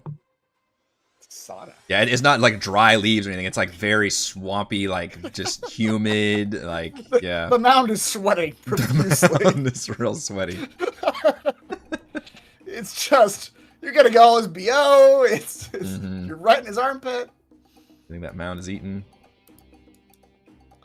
Alright, well, putting the mound to sleep is probably not gonna work, because Frey's gonna be hacking at it from the inside, or either that or trying to crawl out of it. Probably a good bet. Valravn will... He will turn his gaze towards the vine. And his eyes will grow the bright green of the Feywild magic. Thank you for putting paragraph breaks. Bless you, sir. Yeah. I that annoyed me that it was one big. Yeah. And he will attempt to unconscious that vine. Unconscious that vine. Unconscious that vine. Can a vine be knocked unconscious? I think any creature. Wisdom save. Yep. Curses. Negative. They're not the wisest plants. They're not the wisest plants. Boy, this spell is kind of brutal. You can just keep doing that, huh? Yep. I guess it does wake up if they take damage, but this is actually a great opportunity to use this spell when it's got multiple creatures. Zzz. The vine just kind of, instead of being angrily, it just kind of just looks like a normal vine now. All right, and Valravn's not getting back on that horse because either you got to get back on that horse. Either the horse tries to attack him, or those turtles pull us back down to the ground again, and he gets thrown off. So he's just gonna back into the corner here. Like Pat's barber, I was like, "You're doing great, my boy." His back's away. You hear the Nether Oak just snickering. All right, that's me. All right, that sod will attempt to do its stuff. I'm gonna try to trip him, trip Lord Marbury again. Well, that sucks. The crit does nothing. It doesn't roll damage. The crit, it's just a. Yeah, all it's right, just Marbury's super prone. super What a prone. waste of a crit. But he gets to do the other attack with advantage as the bite. Yeah. That hits. For 10 piercing damage. These turtles, it's getting it's not even exciting. It's just it's upsetting. I think it's more upsetting. Than anything. It's yeah, like, it's really I mean, yeah. They're not quite a pack of wolves, but it's like watching a pack of wolves just just descend on a horse. It's just not fun to watch. We're gonna have to have a disclaimer, I think, that no animals were harmed. It's like the Nature Channel, like hyenas and a zebra. It's that kind of Yeah, circle of life, folks. This is just normal stuff. Grass sod is just a part of the chain, the life cycle chain. Turtles made of ground or just part of it. Valen excitedly says, Ooh, remember, I fucking destroy plans! Oh, yes! And she turns to this turtle thing in front of her and says, fuck you! I have blight, asshole! Holy shit! Finally, the one thing I can do! Target must make a con save. If you target a plant, it makes the saving throw with disadvantage, and the spell deals max damage to it. Oh wow! So it's not even the 48. I will fuck up all of these plants. 64. Does still get a whiz save with, or no, a con save. Sorry. Yeah, and that thing just 64. instantly just absolutely withers and dies. And you see the Nether Oak was like, smoking the whole time, and all of a sudden just does a. Like it just falls out, like, filthy magics. Yes, that's right, filthy magics. You finally get to flex, my dear. It's about time. It feels great. Also, I think your horse is about to die. Oh, he's not doing well. He's also a bit rabid at the moment. He needs to go home and rest. He does not look good at all. He's foaming at the mouth, kicking wildly. He's on the ground. It's all bad. All right. Celeste is concerned about the horse. That's right. So try to come save Lord Marbury. So It will hit a side. Oh, nice. For 10. I feel like we found its AC there. I think so. Still alive? Oh yeah, those things haven't been touched. Oh. They've just been having their way with Lord Marbury. Yeah, the horse hasn't actually done anything in this fight. He's its just ass kicked. Fraud. It's still up, but it's very, very damaged. Yeah, 28 total damage. Yeah. For all her attacks. Like to use any key points or additional? I mean, she's starting to run out, so. But she got all back. I never got to do the short rest. You're right. Because you went into it too fast. For the short rest, she gets all of her key points back, so she should be at full going into this fight. Yeah, we forgot about that. Then. Yeah, she should have been able to use some hit point dice too, but that's okay. Oh, right. She was full before. No, she wasn't. She had 105 of 136. Are you sure you pulled her token from that map and not from a different map? I have to go back and tell you. And she just took some damage from the psychic stuff this battle. When I opened her character sheet, she was at 105 hit points. Look it up, chat, because I'm almost certain she was at full. So I thought I mentioned at the beginning, like 3 of you had taken no damage at the start of that fight. I think she took a hit or 2. So she had 105 hit points. It was not the full 136. So all right, now she has the key points back to do the thing. Mm-hmm. So yeah, so now I'll use a key point to do 2 more unarmed strikes. 14. Well, 1 more. Right? Then yeah, But that will kill it. Nice. Yeah. With 4 attacks connecting, that one finally sags down. No, it would be 2 more because after you take your attack, you can spend a key point to make 2 unarmed strikes. Yeah, you're right. That's fine. Yeah, it's to add, yeah.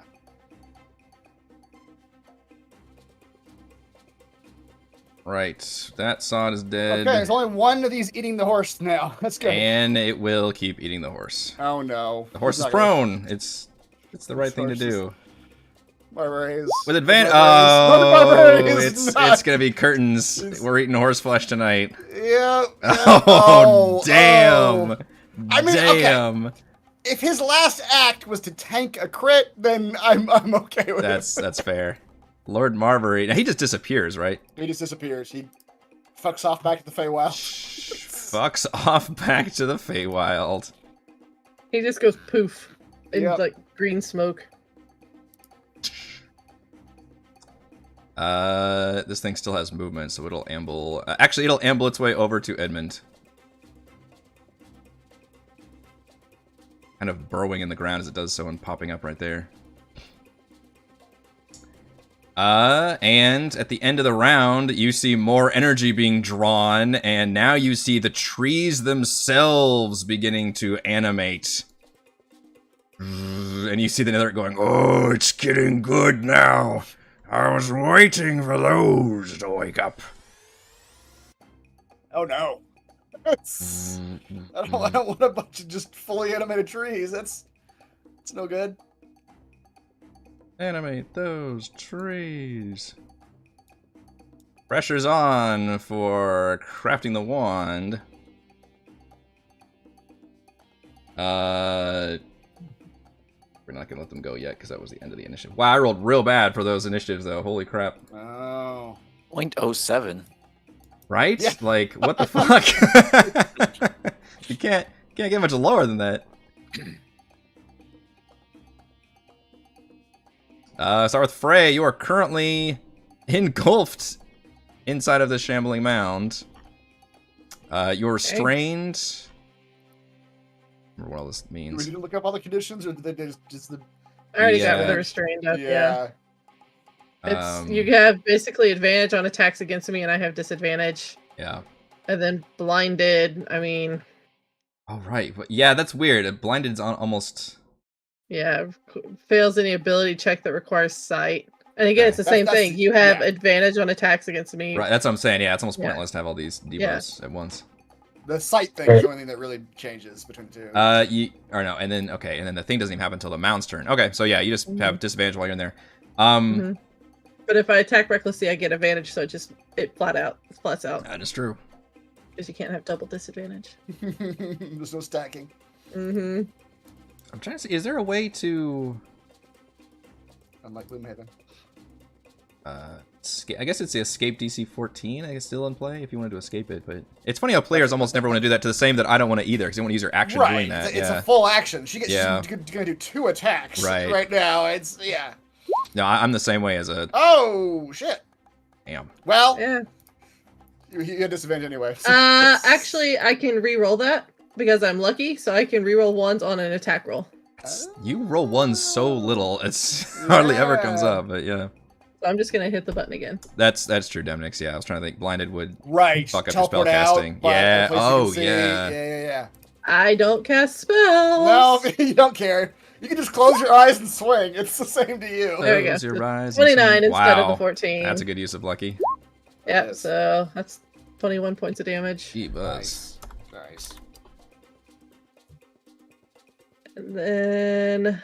I did start the MVPC poll. Folks, please roll on your MVPC for this session. Roll on them hard. I don't know. I said roll on them hard. Look, just because I killed your horse, no reason for you to be ridiculous. I'm losing it. For my second attack, I'm going to attack with my claws. Oh. Because I get 2 of those. Oh, yeah. So effectively, I get 3 attacks this turn. Effectively? No, you're just Drax. Just Yeah. 10 points of damage. Yep. And then, because I did that, 8 plus proficiency, Fucking Trent token art is hilarious looking. I don't know if you see this. This It's grumper. like a grumpy man. This grumper stilt skin over here. Yep. I would like for you to do this. Hit creature with no natural weapons, raging. The beast within you can curse your. Oh, we haven't seen this in a while. We haven't. Target must seize on a wisdom save or suffer one of the following effects. Okay, from the it's about to have indigestion. Yep. And my save DC is an 18. 8 plus your con plus your proficiency. Oh my dear God. Wow. My con is a +5. Proficiency is a 5, so it's an 18. Wow. Oh, come on. Yeah, I'm almost kind of upset because I wanted that to go on. But, and I had a +0. Just straight up rolled a nat 18. Just straight up rolled an 18. Alright, well I get one more claw attack. I don't know why it rolled with... Yeah, why'd you roll with advantage? I don't know. It's even labeled as... Oh, I had it as advantage before, I guess. Okay. Bad. 16. Will that hit? Yes, it will. So we'll take 14 damage, and I'll ask you to make that wisdom save again, my friend. Okay. It's weird. It doesn't say there's any limit to it. You can just, every time you attack with... Well, it's once. I only get so many of them. It's the last... per turn. Yeah. Use a feature number of times equal to your proficiency bonus and regain all expended use when you finish a long rest, so... Right. Yeah. Alright, surely I can't roll another 18. Oh, Nope. man. Not. Surprisingly rolled pretty good on wisdom, but yeah, that's... not good enough. Alright. So... It either takes damage or uses its reaction to make a melee attack against another creature of your choice that you can see. I'm blinded, so it's going to take the psychic damage. Yeah, you can't see anything. So I'm going to roll 2d12. It'll take 8. It'll take 16 psychic damage. It is really, yeah, it's feeling bad about It's now got the bubble guts.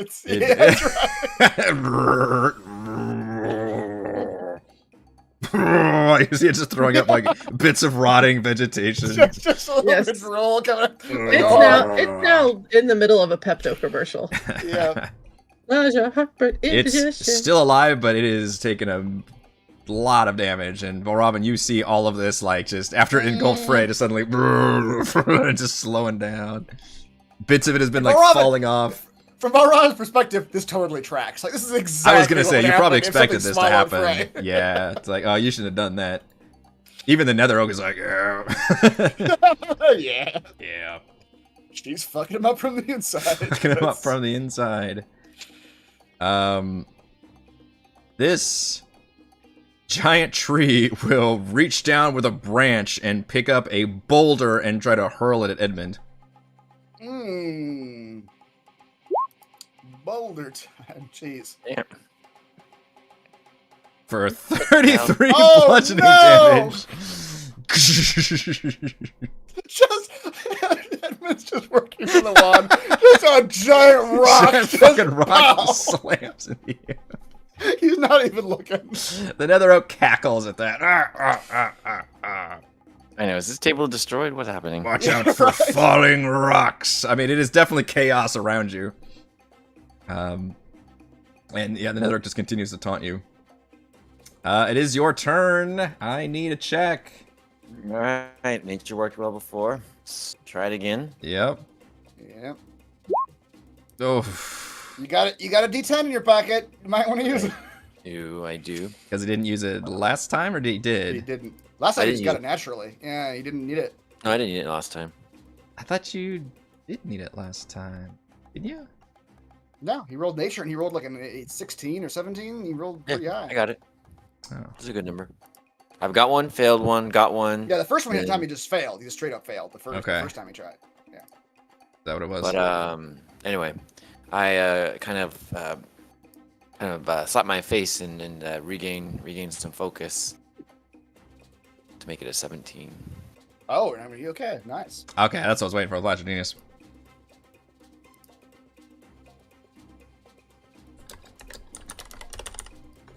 All right, with a 17, you feel the energies coalesce and begin to draw from even heavier now from all of these creatures, and you actually see them wilting around you As if Valen had cast that spell, basically. You see that same effect just happening to kind of all of them at once. Just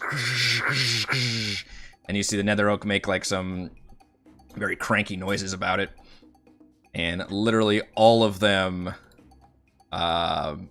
either expire or just go back to being regular creatures. They no longer animate. Oh. According to my notes, that was your third success. The trees are trees. Yeah. The sods are sod. Sods are sods. The vines are vines. Yeah, the least dramatic one was the unconscious vine. The most dramatic one is the mound that Frey was inside. Oh yeah. That she's like in the middle of probably still hacking a motion with her claws, and all of a sudden it just deteriorates all around you, which you probably assumed was your doing. Yeah, basically. Yep, and then Nether Oak, you hear a sound of wood slapping against itself, and you turn and you see the Nether Oak just biggest sarcastic clap. There you go. There's your wand, drawn from the very life energies in this place. I hope it was worth it. We shall see, sir. And if your miserable continued existence continues onward, you shall have us to thank for it. Pretty sassy now that you lost your horse, aren't you? He was my guiding star. I am unbound without him.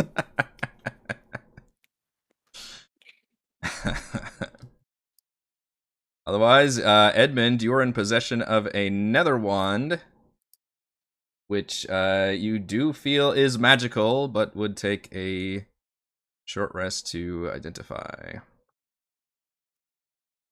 I can't use it right now? Not without a... because I think attunement items, you typically have to identify them to figure out what they are, or you can use the device spell. I kind of want to point it at the tree. Yeah. He kind of smirks and says, yes, it's very good against plants. All except for me, since it comes of my branches. Magics that sustain me help sustain that wand. You got what you came for.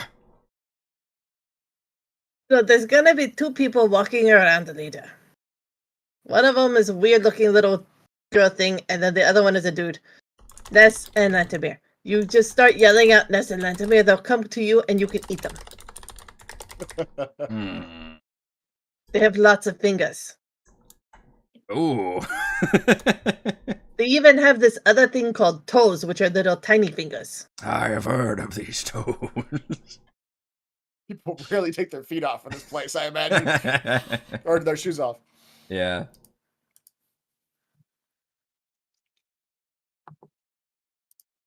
All right, well, as much as I'd like to rest briefly and let you examine your new wand, next to the man-eating oak might not be the best place to take a siesta. It smirks at you. You're an asshole, sir! I like you. That's right. If you recall, the anvil did warn you that the Nether Oak was very, like, grumpy or cantankerous or something. Oh, yeah! It was a couple of sessions ago, but yeah. It'd be one of those, like, if I was doing a full, like, Game of Thrones recap, would it be showing several sessions ago, the anvil, like, explaining the oak's temperament.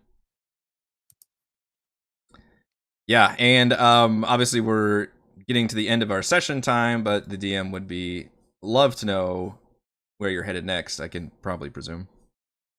I mean, you can presume. Also, you haven't given us any additional question marks beyond the Imagine that! I guess we're going to the You're kind of boxing us into a corner here. Well, fun fact, this tower you see nearby, which you identify as the Tower of Divination, you can see at the very near the top, there's an opening, and you see a large telescope coming out of it. Oh. some lay the land from up there. Maybe get some more question marks. Get some more question marks. I like those question marks. Gotta climb that Zelda tower. That's right. We're jonesing for them question marks. Yeah, you got any more of those question marks? I like that shit. Yeah. All right, let's go. The next tower, next location. Okay. We could do a little bit more of that. We kind of started so late that I feel like we could do just a hot second. Obviously, I won't start it into... Get inside, Yeah. at least, yeah.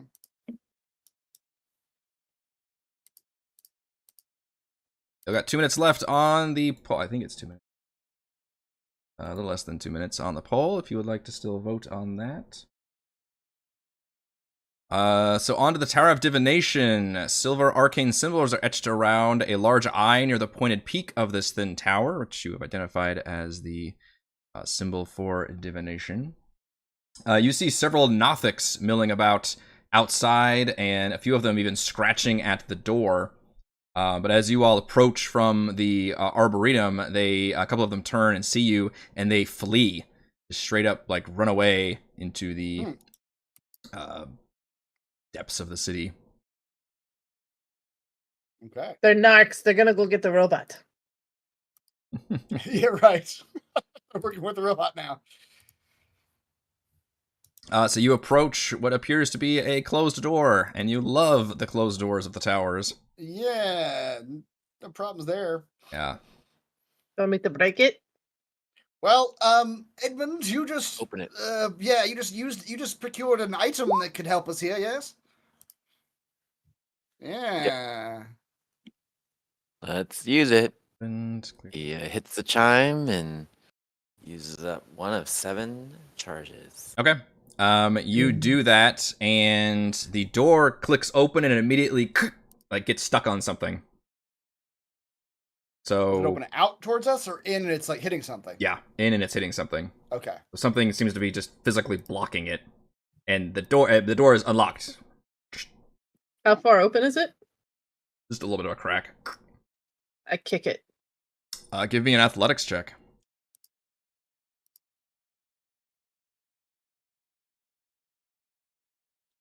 Where's that athletics butt? Kick that door open. Nice. Okay. You reach out and kick it with all your might, and it's Right, still... this is Sparta, and she doesn't know why. I don't even know what smart it is. It causes you a little bit of strain. You actually lose a hit die in the process. This was a pretty high DC. But you are able to kick that door open. And when you walk in... Pull the hammy! You're still, like, really humid. And just... She probably smells not great from being inside of that thing, if we're being honest. Let's be honest. Kinda swampy. What point has Frey ever smelled good? Yeah, but see, the thing is, if you ever got thrown into a prior river, to maybe. this, you were bad smelling and dry. Now you're bad smelling. Oh, and that does make things you know, worse. it makes a difference. Yeah, but dog smell kind of. Yeah. Yeah, it's not great. There was, I don't know what to tell you. There was a dude that in Boy Scouts that didn't shower. He just straight up didn't shower. And everybody made him shower once at a Boy Scout camp. They were like, no, you smell bad. You have to go shower. But he didn't use soap, or he just got in the water and got out, and he smelled worse. he straight up smelled worse. You see what happens when I shower? He just got himself wet, and it was just BO, wet BO now. Oh, man. I can't stand that. When you walk in... Frey gets a shower. That's right. It's just nothing but showers. Large spheres of varying colors and size lay strewn about the floor of this circular room. Words are engraved in a draconic script along the wall. A metal construct with concentric metal rings projects out of the mystifyingly starry ceiling 30 feet above. Blurry images dance between the stars overhead in your peripheral vision. As you stare at the starry ceiling, I should have said that very carefully. Don't stare at the starry ceiling, though. Yeah.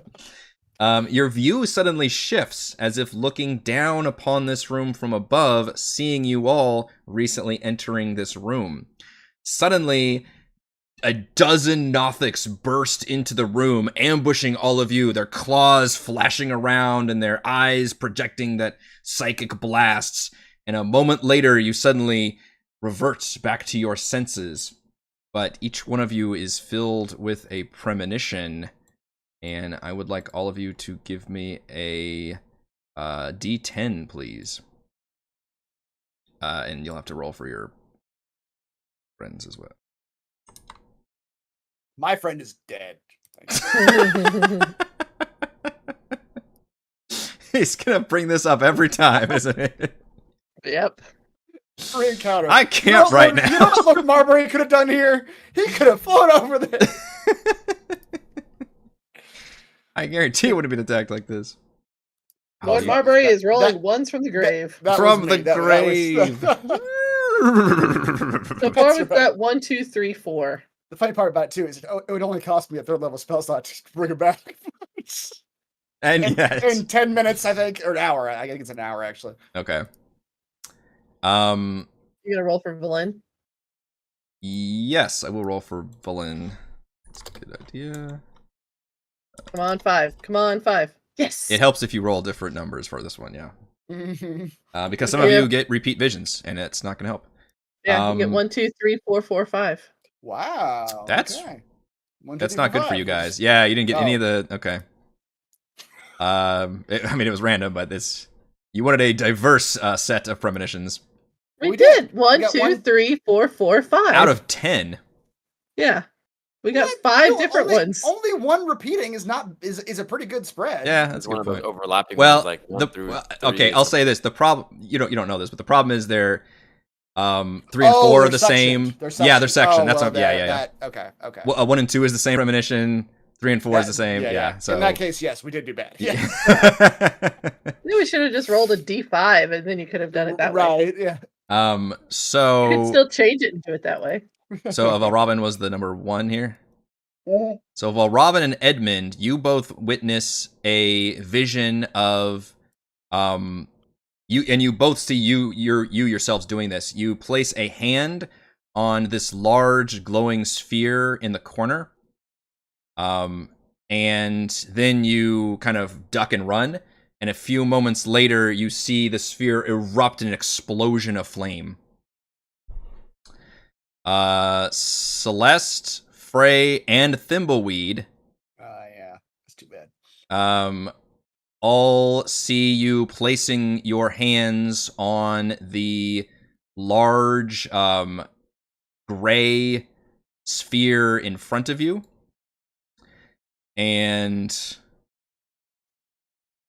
you all see yourselves suddenly lift off of the ground as if floating weightlessly, and then just start zooming around.